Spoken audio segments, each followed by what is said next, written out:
Hello, hello. This is Gośka, and we will tackle the issue of very bad registration forms, hoping that you will never make the same mistakes while you are creating your next online or physical SCI event. And we will use Google Forms as an example, but it can happen in any type of questionnaire that you are creating. Still, in case you are not a pro in Google Forms and you would like to learn a bit more, I invite you to YouTube, Simple TVT channel, and Google Forms tutorials that are proposed there. So let's have a look to our very bad registration form and at the mistakes that were collected from real life examples that I have observed, especially in the last months of online distance work and volunteering. So the first question in our form, how old are you?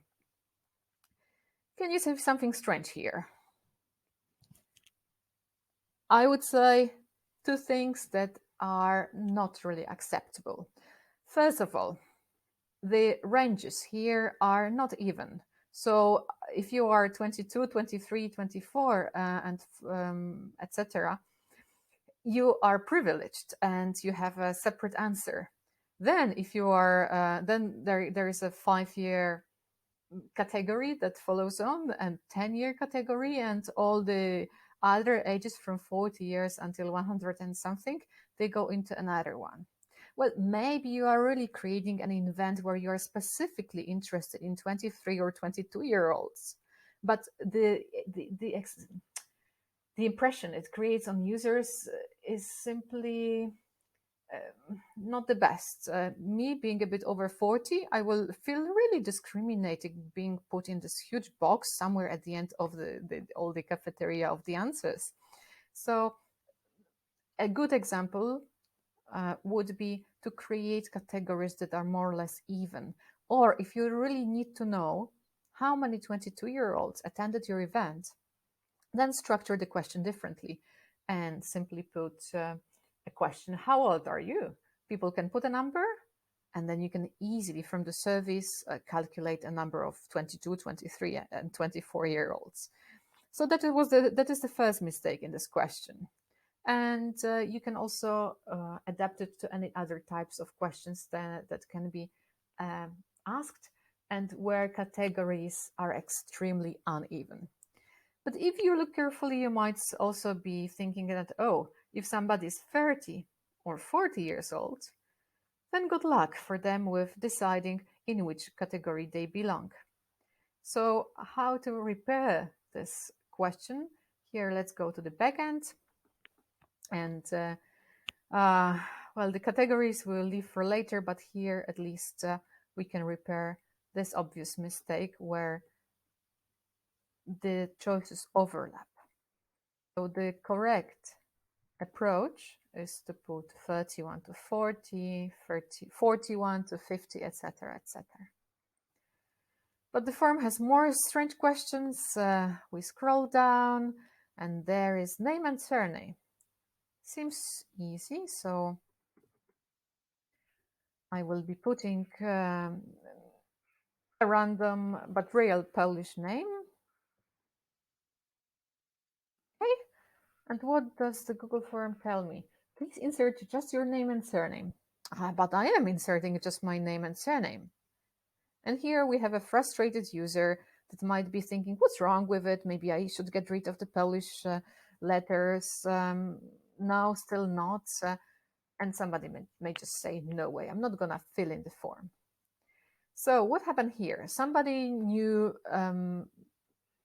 Google Forms advanced features, but maybe not that well or not that carefully.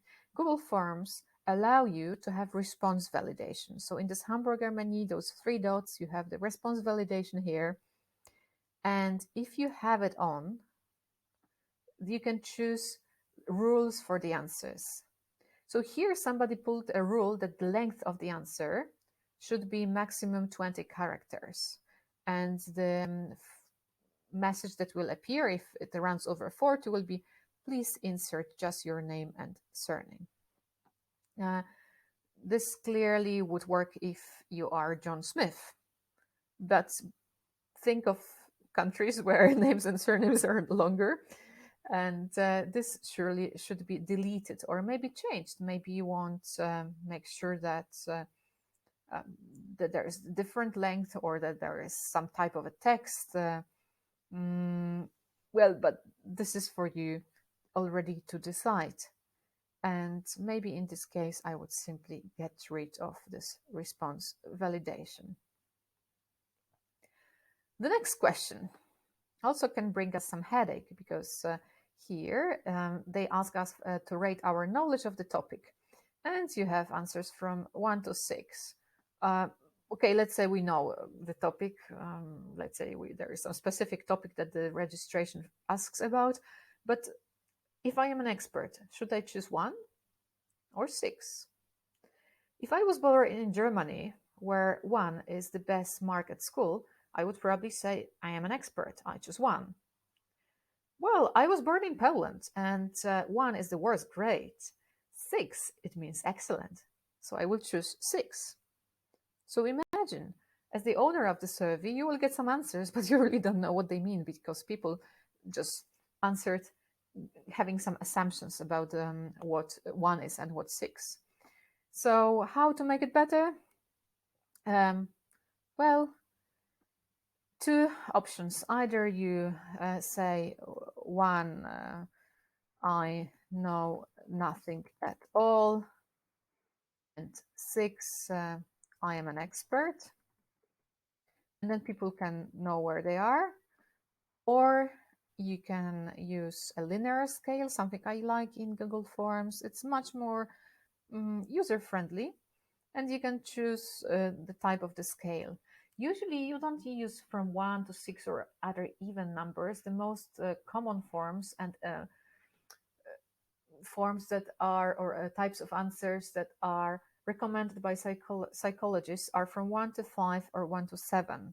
So let's say we choose 1 to 5 and we label that 1 means nothing at all, and 6 means I know everything. So let's have a look how such survey would look if we edit it in this way. How do you rate your knowledge of the topic? Now it looks much more understandable for the user. But let's go to the next question. What is your opinion about Service Civil International? And we have absolutely outstanding, extremely good, very good, good, and not good. I guess you already know what's wrong with the question and with the answers. They are extremely biased because there are 4 positive choices and just 1 negative that doesn't really incorporate all the shades of negativity that you might have. You have nothing like absolutely terrible. And well, you might then collect nice positive answers, but they will be not true. And what is more, you will infuriate users. This choice of answers, in fact, is taken from a real life example. YouTube asked their users once, how do you feel about YouTube today? And these were the answers. Can you guess what happened?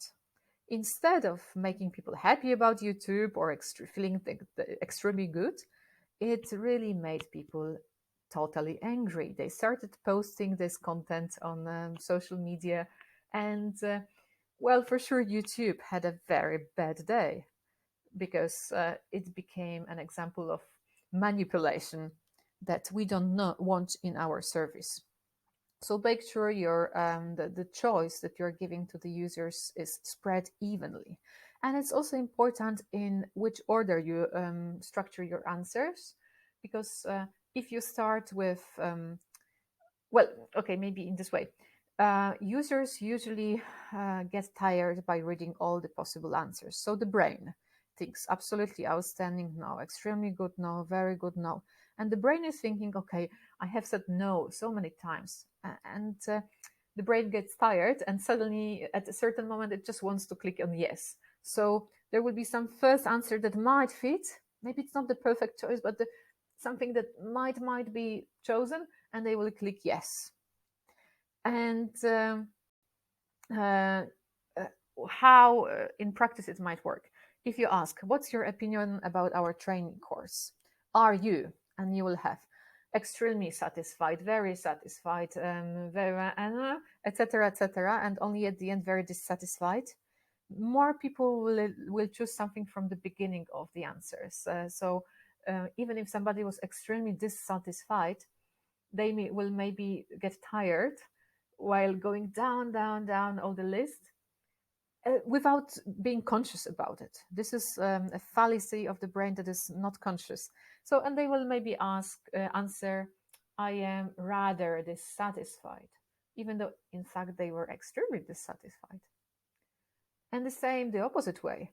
If you start with extremely dissatisfied and extremely satisfied is only somewhere at the very end, people might tend to go for rather good or very good answers or satisfied, rather satisfied answers than extremely satisfied, even though they were extremely satisfied.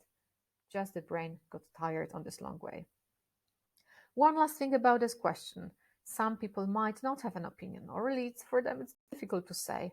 And it's much better to provide an option which is I don't know.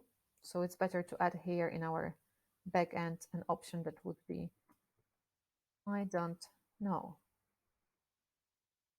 Otherwise, those that don't know will choose just some random thing. Now, one more question. Choose 3 workshops you will participate in. So let's say I want to participate in this workshop, in that workshop. What's happening? I cannot choose 3. A classic mistake.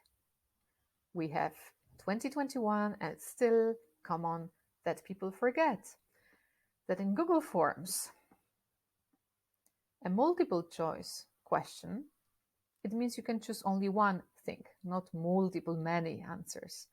So here, the appropriate thing is to choose checkboxes.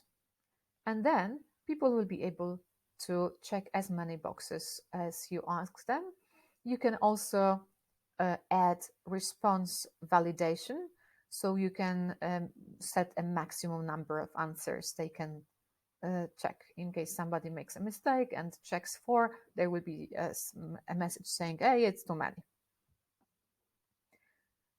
What else do we have here? We are coming almost to the end of the survey. 2 more questions here. Provide your motivation to participate in the event, minimum 500 characters. First of all, minimum 500 might be really too much. There are some people who typed 500 characters maybe last time at school when they were writing an essay. So first of all, you might consider to change it to maximum 500 characters. But if it's really minimum, if it's really such a special event, you want a long motivation from the people, then have a look what's wrong here.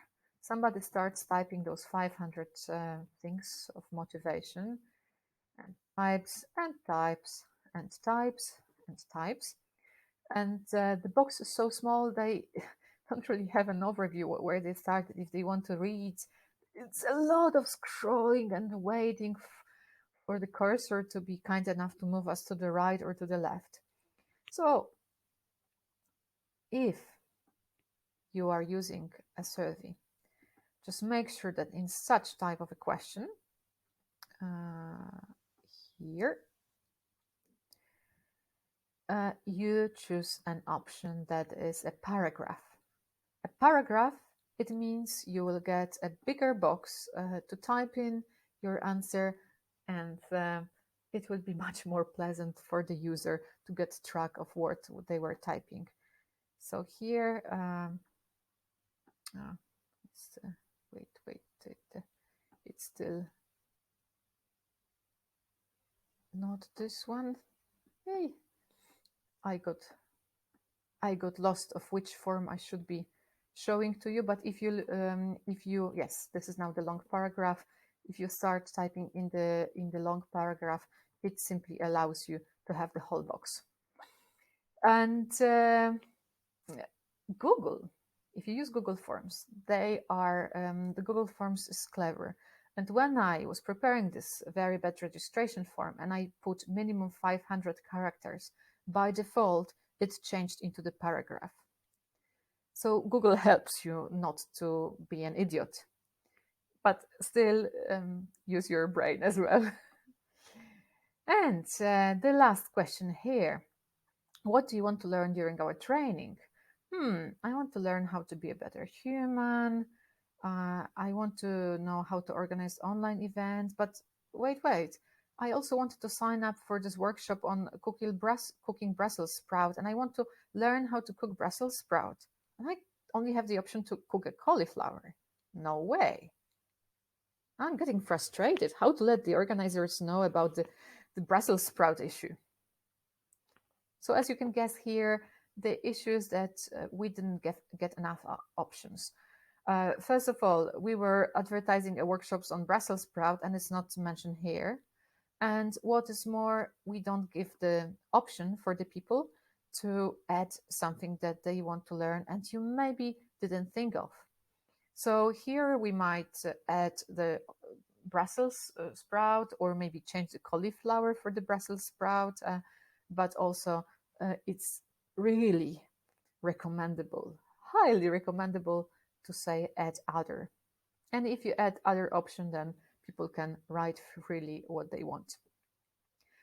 So, so many mistakes, so much frustration, and that was extremely very not good. So I hope that with this video you got some tips about mistakes that you don't want to make when creating a registration form for your next event. And from now on, all Service Civil International or maybe other organizations events will be really perfect starting from the registration. Good luck with your registration process.